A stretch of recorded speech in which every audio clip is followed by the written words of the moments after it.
let's explore what we're doing here on 10x Living. The paradigm that I think is most useful is the paradigm of the system.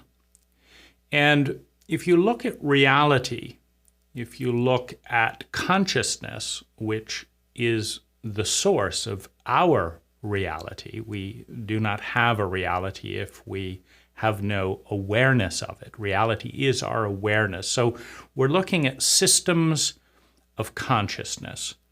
Now, human consciousness is broken first and primarily into the system of language. And you can discover this very easily.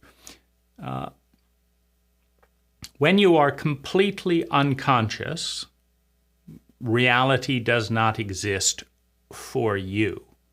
When you are completely unconscious, you are unconscious that you are unconscious. And so there's no beginning, there's no end. And in order for you to be conscious of anything, of this moment, of a single thought, of a single sensation, you need to have language. Because language is a system of taking the one, taking the whole, and breaking it into parts. Language is the system of dividing the circle, dividing the one into bits. It takes a hand, metaphorically, and breaks it into little finger, ring finger, middle finger, index finger, and thumb. Now, what holds those distinctions in your mind is language. To think a thought, to think a single thought, you have to put something into language. So language is the primary human technology of human consciousness. And the way that we break the whole into bits is imperfect. It's also somewhat arbitrary. There have been 10,000 cults or cultures in human history, according to anthropologists, and 95% of those cults, each with their own language, their own cosmology, are dead, are extinct.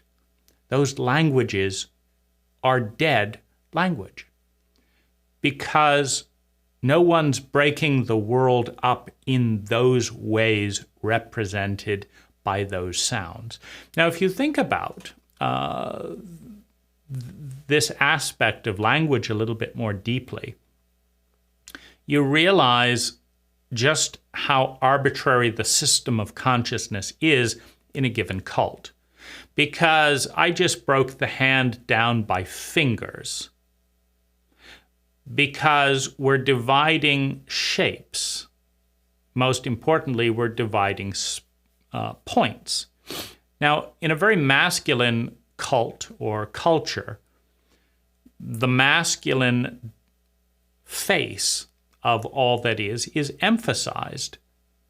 In a very chauvinistic cult or culture, that which is masculine is elevated, and that which is feminine is subjugated, is diminished.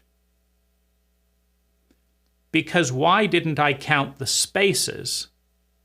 There's a V here that could be called the. There's a V here that could be called sa, ba, the vowels are more feminine. The space in between is as integral to the points as the points are. Because if there was no space, you could not divide the hand into points, a masculine expression. In a masculine and chauvinistic cult, it is a default mode that we name the dots and ignore the vast quantities of space in between. We do the exact same thing in astronomy, because we're looking through the same lens.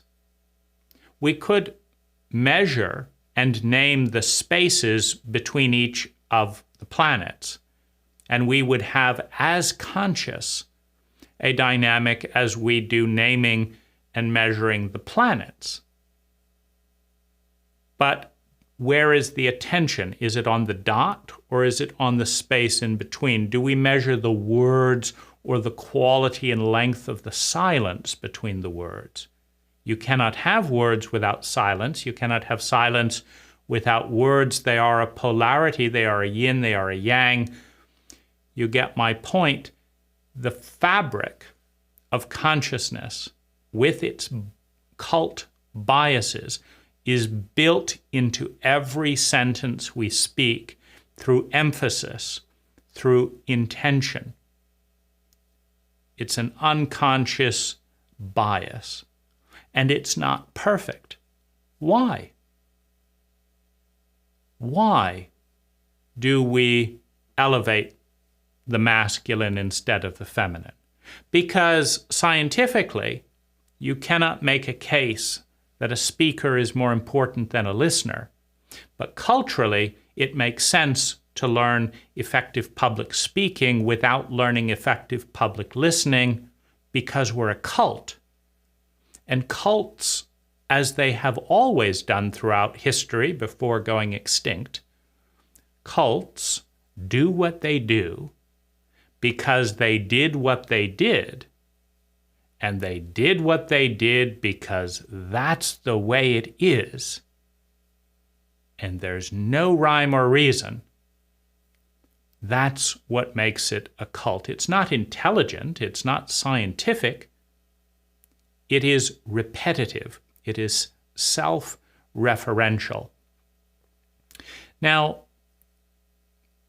when we take the one, when we take the whole, when we take the most elegant shape in the universe, the sphere, if you want to transport energy from one space to another, a sphere is among the most elegant ways to do that. That's why tires are round. We could have triangular wheels.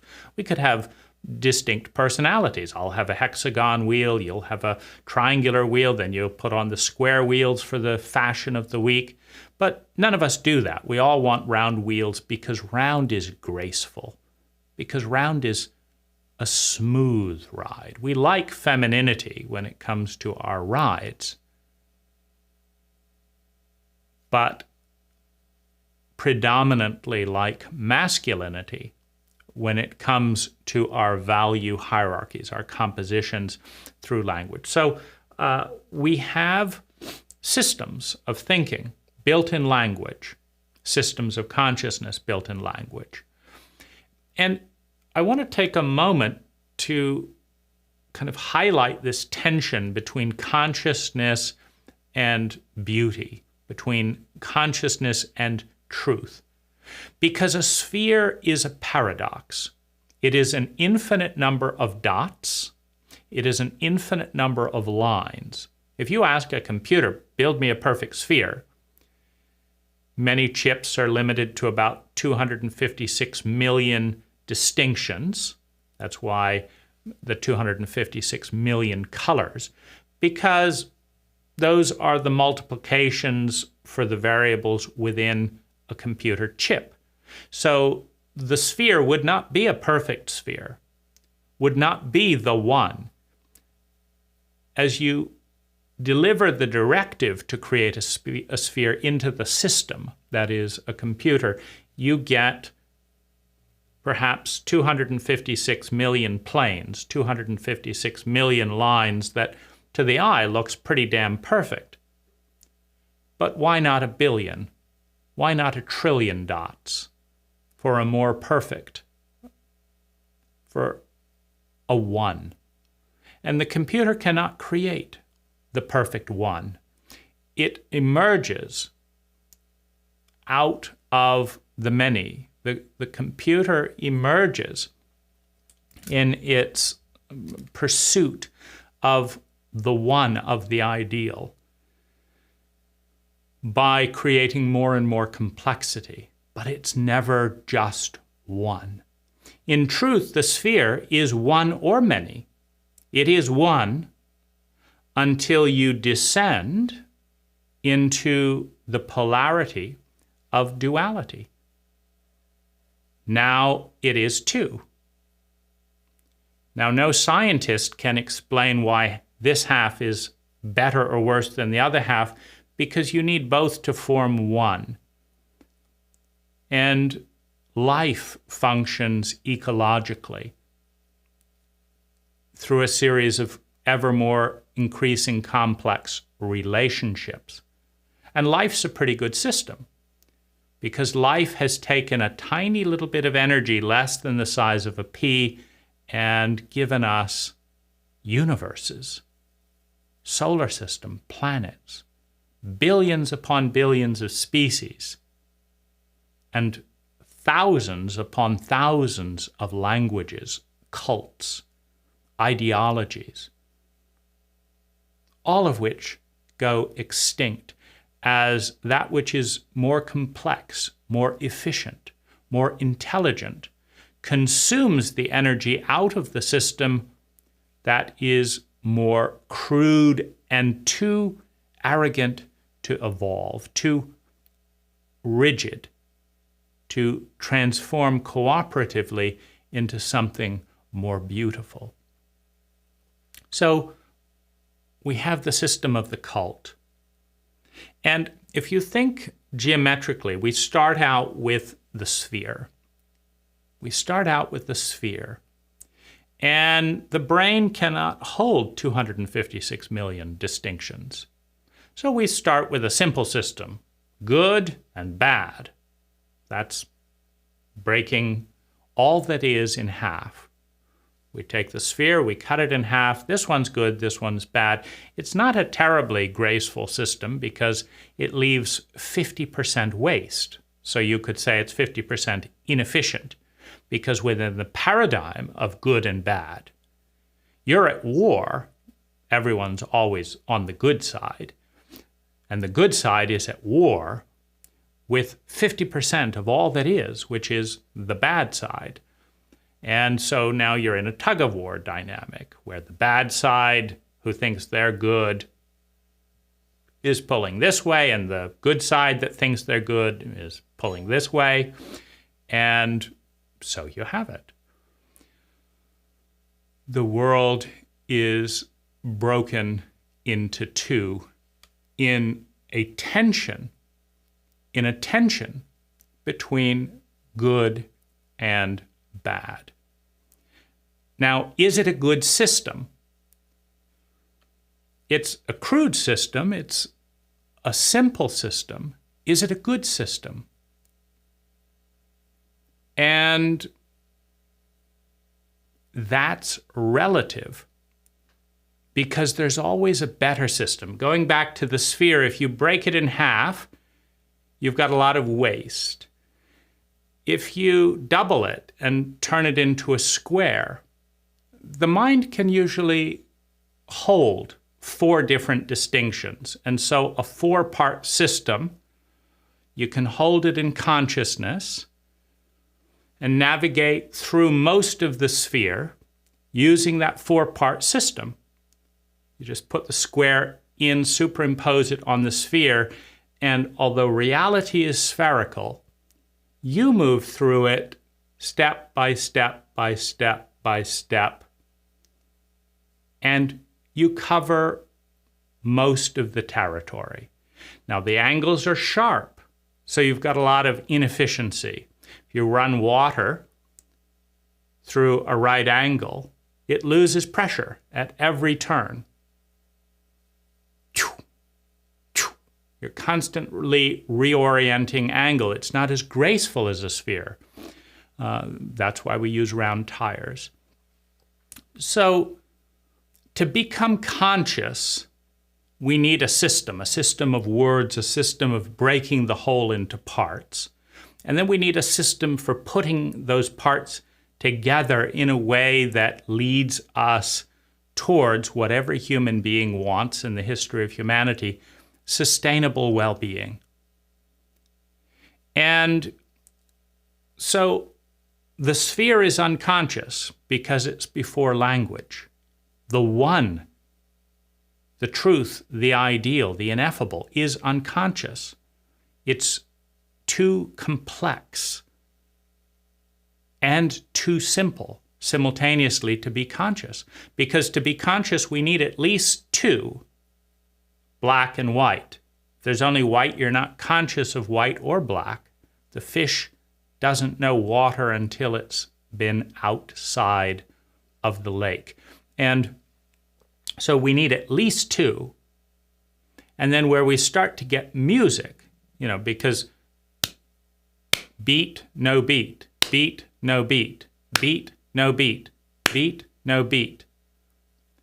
Where you really start to get music is when you start overlaying more and more complex rhythms in an algorithm on top of one another, and have some things that seem to break with the system. You have the jazz, the improvisation, and the beat. And we're moving towards consciousness. We're moving towards evolution. And that's what we're about.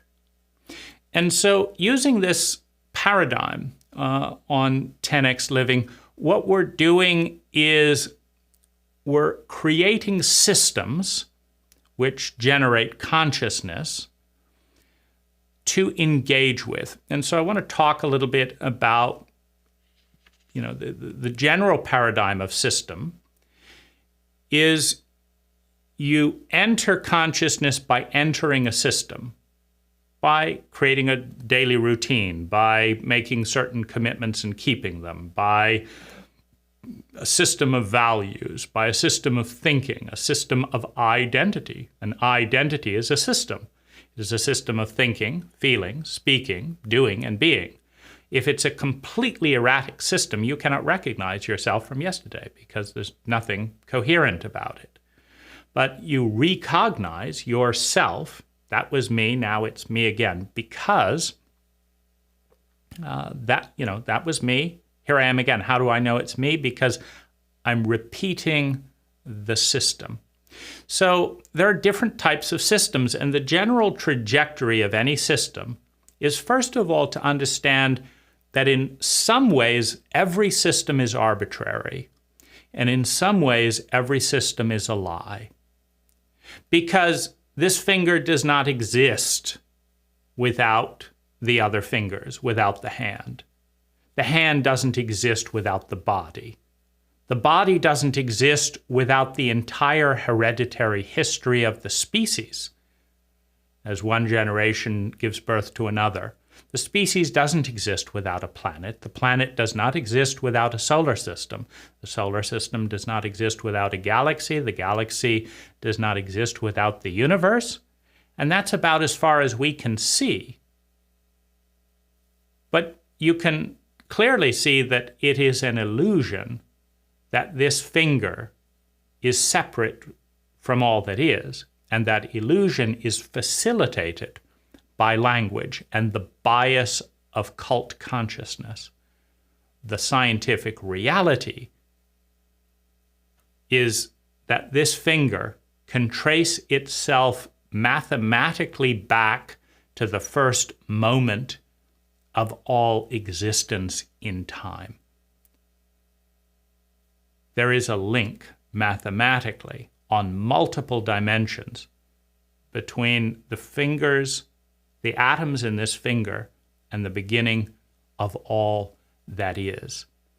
So to say this is a finger and it has nothing to do with the sun is ignorant. It is an ignorance fostered by consciousness. However, even though it is a lie, even though it is ignorant, it is still useful. And that's my whole point with systems. They are a lie. They are in many ways arbitrary. They are always imperfect. They are dysfunctional in one way or another. They are inefficient to one degree or another, guaranteed. The goal is to make them a little bit less inefficient through iteration, through development, through evolution. And so one enters an imperfect system, becomes more conscious through the use of the imperfect system and the mastery of it, and then exits the system in a way that transcends the system and leads to a more complex and more useful system. For what? Expanding human consciousness. For what? To consciously create more sustainable well-being. To create more conscious fun, because it's fun to have fun. To create more conscious excellence, more conscious competency, because it's more fun to be competent than to be incompetent. Because one can create more competent fun when one is competent. So what are some of the systems that this site kind of breaks down towards? So we have systems to create well-being. Those are useful. So, for example, in the whole well-being area, there's a number of different slices or distinctions generated through the illusion of language into saying moving from here to here leads to sustainable well-being. So we have systems for creating sustainable well-being. Then we have systems for combining systems because, for example, a picnic is a system for creating well-being. And you create a delicious set of food that you enjoy. You pack it all up. You take it out to a place you want to eat. And your well-being goes up as you sit in that location and eat the food. So it's a system for creating well-being in through taste. But where's the music? You see, picking a device that amplifies sound and picking a sound that elevates your well-being is systems for making music, playing music, storing music, sharing music. But wouldn't a picnic be nice with beautiful music playing at the same time? So you have systems for combining systems. The system of creating sound, the system of storing sound, the system of playing sound, and the system of choosing sound. That creates more well-being. So you have these four systems, and then do you add them to the picnic, or do you enjoy them separately? So you need a system for combining systems. And you also, if you're going to add all these systems in a framework of time where you can't do everything simultaneously, like you could watch a movie where all 750,000 images on a DVD player that are normally played sequentially, they're all just blasted onto one screen simultaneously, it just would mean absolutely nothing. And so you need systems for what to combine. You could eat every food imaginable at the same time, but it's like, no, this one is good with this. You need systems for combining systems. Now, you also need systems for measuring progress and deciding when to exit systems. So you need systems for beginning and ending, since all systems, you wouldn't play every song on your player simultaneously. You need to start a song and then finish the song beautifully, and then start another song. You need systems for starting relationships and then finishing relationships beautifully, and then beginning another relationship. You need systems for entering, measuring the progress, and exiting the system. Now, with all the systems out there, in the possibility and the probability field, it becomes important to know which systems matter to you. Which systems are going to bring you the most sustainable well-being for the least amount of effort. And you need a system for discerning that. And that leads to the system, your system for evaluating and prioritizing systems. Now, remember that no system is perfect. Your system is flawed. My system is flawed. But if you share the best of your system and I share the best of my system, and we consciously iterate our systems to make something a little bit better, then the grace with which we create our lives improves. Now, we also need systems for integrating and taking action based on systems. So it's all very well to read a bunch of books. You should get up and go to the gym and exercise every day. Okay, that's a good system. I like that system. But what's your system for integrating and taking action on that system so that you get up and go to the gym every morning at 6 a.m.? What's your system for doing that so that you're integrating rather than dissociating from the systems that you prioritize and choose? So you need systems for integrating and taking action. Now, engagement, support within a system of relationships is one of the single most powerful technologies in that domain. And that's the element in this project for engaging with another, for getting feedback, for getting support, for being criticized. Meaning, you said you'd do this at 6 a.m. You didn't do it. You said you'd do it again at 6 a.m. the next day. You didn't do it. So you're not following the system that you chose. D-.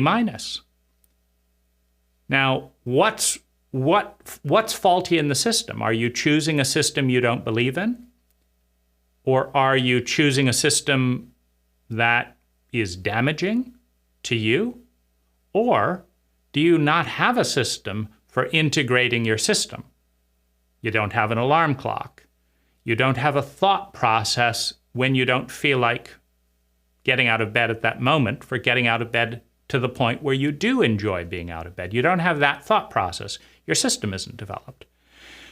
But a support system where other people are helping you with their system, with positive and constructive critical feedback, is part of a system. It creates an ecology. And you can use willpower to go against your ecology for a certain amount of time, but willpower is a muscle. It wears out.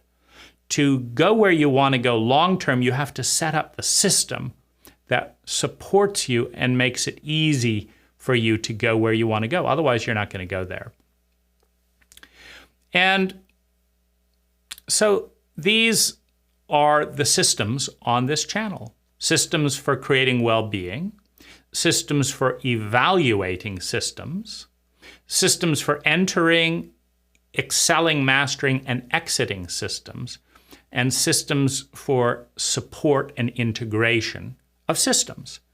And the goal of every system and the result of every good system, every useful system, is that you enter in position A and you leave in a position that is more conducive to your sustainable well-being, mentally, emotionally, physically, financially, socially. That in the metric that you're evaluating, you've made progress. And that's the power of good systems.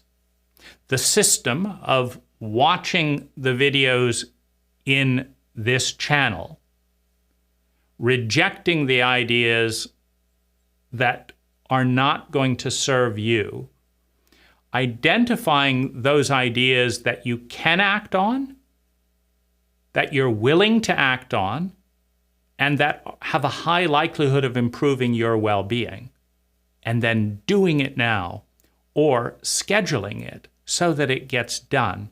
That's a good system. So on one level, every single thing on this channel and everything about this project is a series of systems that fit into one of those categories. And your job is to create a system, your system, for relating to these systems or any other system with discipline, with dedication, so that your life moves in a sustainably positive trajectory towards grace, towards the circle. That you become more and more sophisticated in the application of more and more complex systems, to where at some point you lose the track of all the little lines and pivots and distinctions, and your experiences of just flowing. Your experience is of those complex systems becoming so masterfully integrated and practiced in your life that for moments and then bigger moments of your life just is. It becomes the wheel again. It becomes the sphere that was broken up into awkward pieces so that you could learn it through language, through system technology, through the technology of human consciousness. Welcome. You're in the right place if this speaks to you.